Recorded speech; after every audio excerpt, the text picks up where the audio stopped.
Hello అండి, welcome back to my channel. ఈరోజు జరగబోయే ఎపిసోడ్ ఫుల్ హై టెన్షన్తో నడుస్తుంది. మహాని సర్టిఫికేట్స్ పేరుతో ఇంటికి పిలిపించి మనసు మార్చేసి ఇక్కడే ఉంచాలని తన తల్లి లలిత ప్లాన్ చేస్తుంది.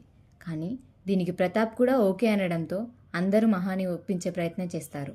అయితే మహా మాత్రం తన కెరీర్ తనకు ముఖ్యమని, నేను ఇక్కడ ఉండలేనని తెగేసి చెప్తుంది. దీంతో ప్రతాప్ చాలా కోప్పడతాడు. ఆ కోపంతో తన సర్టిఫికేట్స్ అక్కడనే కాల్చివేస్తాడు. ఇలా ఈరోజు జరిగే ఎపిసోడ్లో పూర్తిగా ఏం జరిగిందో చూద్దాం. సర్టిఫికేట్ల కోసం ఇంటికి వచ్చిన మహాతో ముందుగా లలిత మాట్లాడుతుంది. మా ఇంటి పరువు తీసినా కూడా నీకు మరో అవకాశం ఇస్తున్నాం. నువ్వు తిరిగి ఆ కొంపలోకి వెళ్ళకూడదు, ఇక్కడే ఉండమని లలిత అంటుంది. లేదమ్మా, నేను ఇక్కడే ఉండలేను, నేను జాబ్ చేయాలనుకుంటున్నాను అంటుంది మహా. ఇక ప్రతాప్ రంగంలోకి దిగుతాడు. ఆ తాళి తీసి పక్కన పెట్టి ఇక్కడే ఉండు, నీకు 1 రోజుల్లో విడాకులు ఇప్పిస్తాను అని ప్రతాప్ అంటాడు.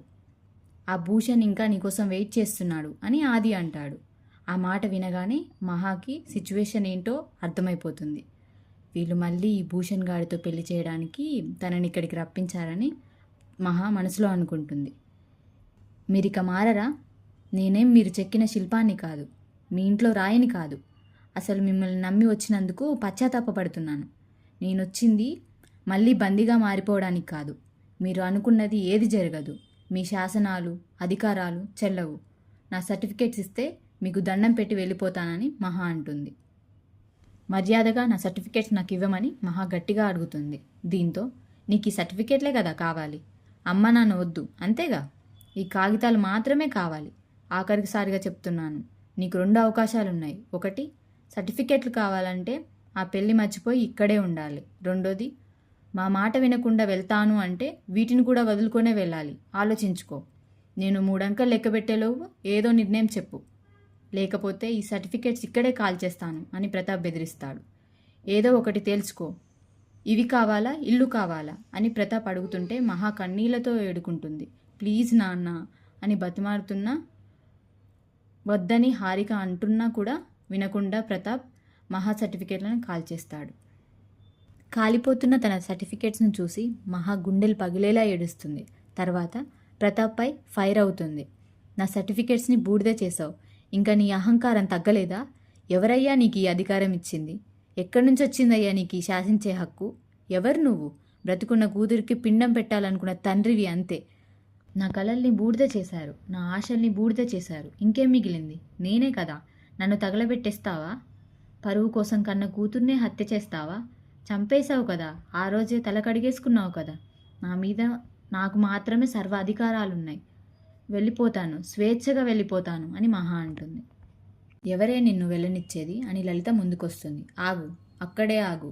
నువ్వు ఆపడానికి ఇప్పుడు నువ్వెవరు? నీకు పరువు కావాలి, నాకు కెరీర్ కావాలి. ఈ 2 ఎప్పటికీ కలవలేవు. మీరు నేను అంతే. మీ దారి వేరు, నా దారి వేరు. నా దారికి అడ్డు రావద్దు. ఎవరికి నన్ను ఆపడం కాదు కదా, ఒక్క మాట అనే హక్కు కూడా లేదు. చంపుకోవడం మీకేం కొత్త కాదు కదా. ఏమాత్రం నా మీద మమకారం మిగిలినా అది చంపుకోండి అని మహా అంటుంది.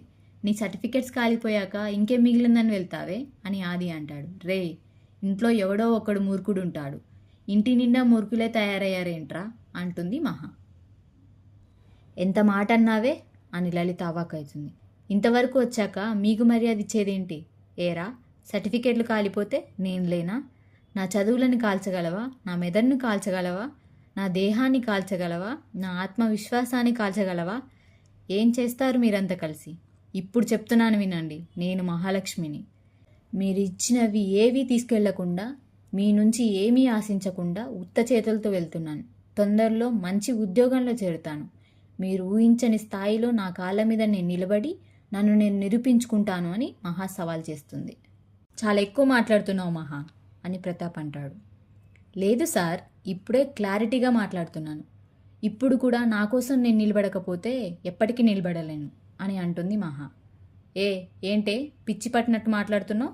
కాళ్ళు విరగ్గొట్టి లోపల పారేస్తా అని మహాని కొట్టించేందుకు చెయ్యి ఎత్తుతుంది లలిత. ఆ చేతిని పట్టుకొని మహా ఒక డైలాగ్ కొడుతుంది. ప్రపంచంలో ఏ ఆడపిల్ల అయినా తల్లిని నమ్ముతుంది, అలాగే నేను నిన్ను నమ్మి వచ్చాను. ఆ నమ్మకం ముక్కలైంది. ఇక నన్ను కొట్టే హక్కు నీకెక్కడిది? ఇప్పుడు నేనే వెళ్తున్నాను.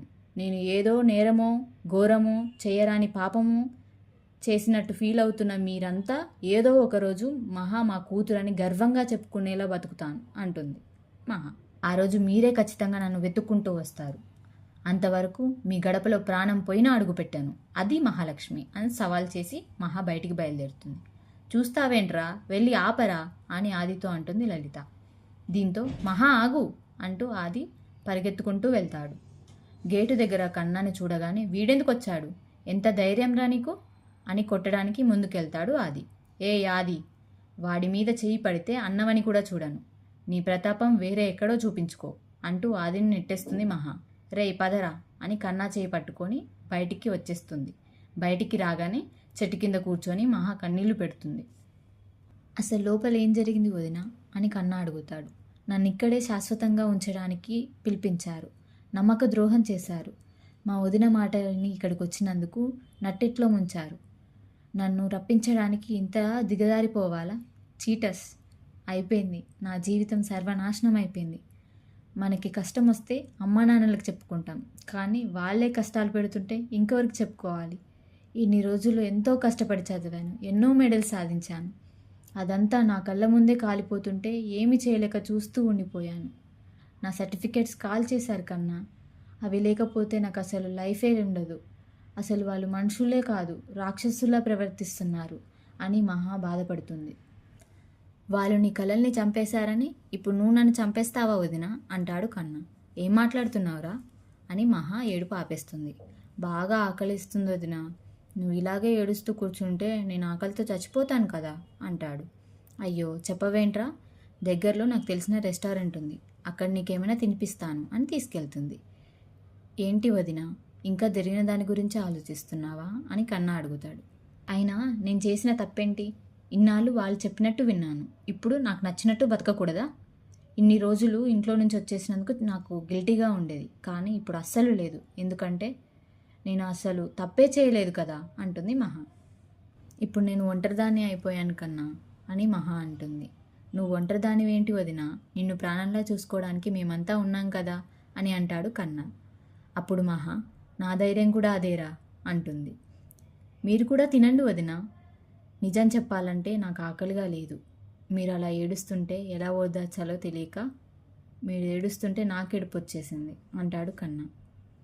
నీకెందుకు ఏడుపు వచ్చిందని మహా అడుగుతుంది. మీరు నాకు వదినమ్మ కదా అంటే అమ్మ ఏడుస్తుంటే ఏ కొడుకైనా ఏడుపొస్తుంది కదా అంటాడు. ఈ మాటలతో మహా కూడా కొంచెం ఎమోషనల్ అవుతుంది. ఇంతలో చక్రి మళ్ళీ ఫోన్ చేస్తాడు. మహా ఫోన్ లిఫ్ట్ చేసి చెప్పండి అని అంటుంది. నేను కాదండి, మీరే చెప్పాలి, అసలు ఏమైంది అని అడుగుతాడు. ఫోన్లో చెప్పేది కాదు, ఇంటికొచ్చాక తీరిక చెప్తాను అంటుంది. అయితే ఇక్కడికే వస్తున్నారు కదా అని చక్రి ఆనందంగా అడుగుతాడు. ఇంతటితో నేటి ఎపిసోడ్ ముగిసింది. రేపటి ఎపిసోడ్తో మళ్ళీ రేపు కలుద్దాం. కంటెంట్ నచ్చితే లైక్ చేయండి, షేర్ చేయండి, కామెంట్ చేయండి. మరిన్ని ఎపిసోడ్స్ పొందడం కోసం సబ్స్క్రైబ్ చేసుకోండి.